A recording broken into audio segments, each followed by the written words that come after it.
Hey everyone, and welcome to the channel. Today I'm going to be talking about my most anticipated reads for the year of 2024. Really excited to get to the new year, but these are not necessarily new releases. I do have some new releases on this list, but these are just books and series that I am very excited to get to in this upcoming year. So without any more introduction, let's go ahead and jump right into it. And I think for most fantasy readers, I'm going to go ahead and start with what is going to be our most anticipated book of the year, and that is the Book 5 of Stormlight Archive. I think the working title right now is The Knights of Wind and Truth, or just Winds and Truth. I think I've seen both of those kind of thrown around as the title, but this will be coming out sometime in December, kind of near my birthday. Funny enough, Sanderson and I have the same birthday, so I think somewhere around that time frame is when it's going to be coming out. So very, very late in the year. But I'm really looking forward to getting it. Seeing this, first half of Stormlight, wrap up. There's all kinds of theories going around. I'm definitely invested in some of them and paying attention to all kinds of crazy theories. But, I have read all of the Cosmere now this year. Well, technically I have to finish the Sunlit Man still, but once I finish that, I will have read all of the Cosmere in 2023. So to catch up to Stormlight 5 and, be, a whole year ahead of schedule is kind of cool. But now I get to wait with everybody else and suffer through with no more Cosmere stuff. Next up will be a book coming out in March, and that is Sunbringer by Hannah Kanner. This is the second book in the Godkiller. I think it's supposed to be a trilogy, and I really think that because the first book kind of picked up a lot of steam and got kind of popular, that Hannah Kanner is really going to be able to spread her writing wings and kind of flesh out the world a lot more, expand the story more. The first one is like 300-ish pages, which I kind of enjoyed, a faster paced, shorter fantasy story, but I could really see this book kind of fleshing out the story and the world more and really kind of expanding into like the 500, 600 page range, which I think would be great for the story. It's a really interesting world where there are kind of gods for everything, and the interaction between them and humans is, interesting, and I'm kind of excited to see what happens there. This book has a lot of good representation for a bunch of different groups as well, which is always nice to see, kind of different for fantasy. So that's nice, and looking forward to that in March. So I'm going to mention two books here, and one of them is going to be coming out in March, and that will be Empire of the Damned, but I haven't read Empire of the Vampire yet. So those two books are something I'm really looking forward to reading in 2024, probably early in 2024 if I want to read it when it comes out. But this was kind of inspired because I recently read Impact Winter Season 2, and that is kind of an Audible original audio experience. And while I didn't enjoy the second iteration of it, I really enjoyed the first one. But it did make me realize that I kind of miss like scary, hardcore vampire stuff. And this is kind of seems to be the series to get that from. It'll be my first Jay Kristoff book. I know some really popular booktubers really like this series, and I'm looking forward to something that is not Twilight vampires, which is really the most experience I have with vampires. So seeing something that's maybe a little bit more gritty and adult is something I'm excited to get to. And I saw Mike's book reviews, has already read Empire of the Damned and, really liked it, gave it his book of the month for November and everything. So, more praise for it. And so I'm really looking forward to getting around to that. Next up will be a book that is coming out in March, and that is The Mercy of Gods by the author duo James S.A. Corey. That is the duo authors that wrote The Expanse. I think it's Ty Frank and Daniel Abraham, or that is that author combination.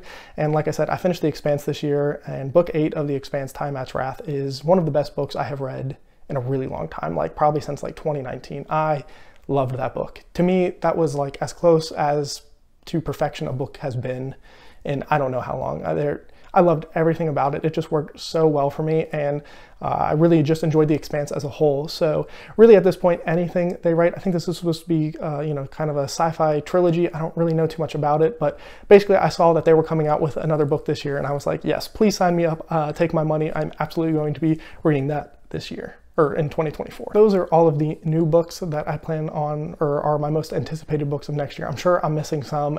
If you know some that I'm missing or you think I should be paying attention to, definitely let me know down in the comments. But let's go ahead and move on to some books that personally I am just excited for. And the first one up, I actually made a whole video about this, about helping me pick my next long series, and I really got a push to start the Malazan Book of the Fallen, which starts with the Gardens of the Moon book. And I'll be honest, this is a series that really intimidates me. I always just hear how difficult and complex it is and how you're not going to understand anything, but that it's amazing. And I think maybe the series has a little bit of the same syndrome that Wheel of Time fans do with the Wheel of Time. And they always talk about the slog and how there's like 3 books that suck and you're just going to have to get through it. And it's like, if you're trying to sell somebody on a 14-book series, don't talk about how like 3 of the books suck and, you know, they're all 1,000-page long, you know, super long books.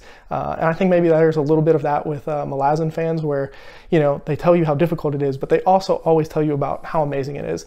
So this is a series that I am definitely looking forward to, but I'm also kind of scared to get to. I think it will be a good experience, but it's, you know, just one of those series that I have waited to take the plunge on. But I will be doing it in 2024. I think I will at least commit to 3 books before I kind of make any hard decision on the series. I mean, I think there's 10 books, so I think reading about 3 in at least will give me an idea if I like the series, the writing style, that kind of stuff. I won't just bail out after 1 book. I do think I may be building it up a little bit too much in my head about how difficult it will or won't be.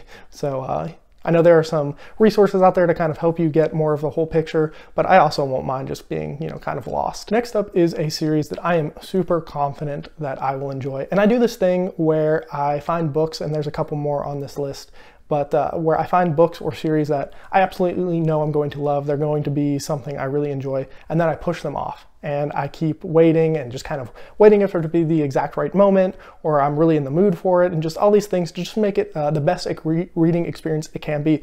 And the Sun Eater series is one of those series. Empire of Silence is one of those books that I have had on my list for a pretty long time, but I just keep saying, no, I'm gonna wait, I'm gonna wait. And I know the last book is coming out soon.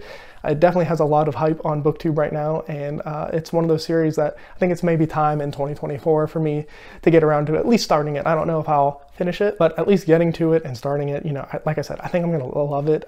It just seems like everything I want in a sci fantasy kind of story, so that is definitely one I need to get to. Next up is the 3 Warrior Angels trilogy, and I think the first book is The Forgetting Moon by Brian Lee Durfee. This is another one of those series that I have kind of had on my list for a really long time. I did notice that the 3rd audiobook wasn't out yet, and so I've kind of been waiting to hear when that's coming out, and I heard something that it's at least being recorded or something like that, so that kind of is giving me that extra push to finally go ahead and start it so that I can, you know, consume it in my favorite way that I consume books. So this is kind of a darker fantasy, which I could definitely use. I think I have kind of a lot of darker stories this year around, you know, especially compared to last year where a lot of it was like Cosmere related, which is a lot. I mean, there are some dark moments, but it's definitely more lighthearted in general. But yeah, The Forgetting Moon is going to be something that I get to in 2024. Next up is a complete change of pace, but that is Lonesome Dove. This is another one of those books kind of like Sun Eater, where this has probably been on my list longer than anything else on this series or on this list, and I'm just pretty sure I'm going to love it.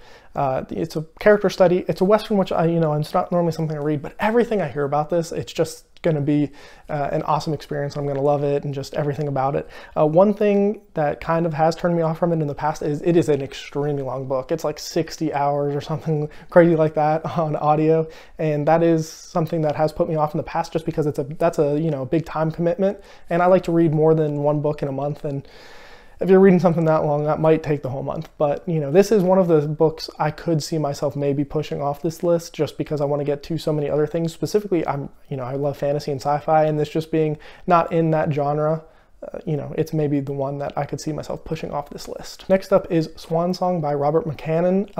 I read Boy's Life by him earlier this year in 2023, and it is one of my favorite books of all time. So I, want to get around to, I think, that and this are basically what most people consider to be his best books, and so I definitely want to read it. I've also heard this compared to The Stand a lot, and so part of me kind of wants to read it and The Stand like back to back, or pretty close to each other, but they are both extremely long books as well, so that might make that a little bit more difficult. But I think it would be kind of cool to see the parallels, because I read it and Boy's Life, I mean, definitely not like super close to each other, but enough that I kind of saw some of the similarities, at least the coming of age plotline in both of those. So yeah, kind of excited to get back to this and maybe do that comparison. Next up is another series just like Sun Eater that I have had on my list for a long time, have known about it for a long time, and have just kind of been pushing it off, and that is the Dandelion Dynasty, starting with The Grace of Kings by Ken Liu. I've known about Ken Liu for a long time because he is the translator for The Three-Body Problem and Death's End. Death's End is my favorite book of all time, so I've definitely known about him for a while in a translator capacity, and I have seen seen other things he's written, like the Paper Menagerie and everything, but this seems to be an amazing series. Everybody seems to love it. I only hear positive things about it, so it is something that I would definitely like to get around to in 2024. It's another really long series. Looking through this list, I'm asking myself, how do I plan on reading all of this? Because there are some really long books in here, so I'm really gonna have to like buckle down and read a lot in 2024. There are two other things that I wanted to mention. One is The Fury of Gods by John Gwynne. I don't think this is going to come out in 2024. This is the third book in the Bloodsworn saga. Hunger of the Gods and Shadow of the Gods are the other two books in there. I really enjoyed both of those, but I haven't heard anything about Fury of the Gods. I would love it if it came out, and if it does, it definitely deserves to be on this list, so that's why I'm mentioning it here. And one other one, I'm technically starting it in December, so the Bound and the Broken series, I'm reading the fall this month. I'm buddy reading it with somebody, and so if I enjoyed that and I kind of want to propel myself into the new year with that series, that definitely deserves to be on here as well. But since I'm starting it, I can't really say that I'm super anticipating it because I'm starting it already. So, but those are definitely some books and series that I am looking forward to starting in 2024. I'm sure there is some stuff that I'm missing, and there's going to be stuff that I add to this list and bump off this list as the year goes on. But let me know anything that you are really excited to read or any of these on your list for 2024. And as always, have a good one.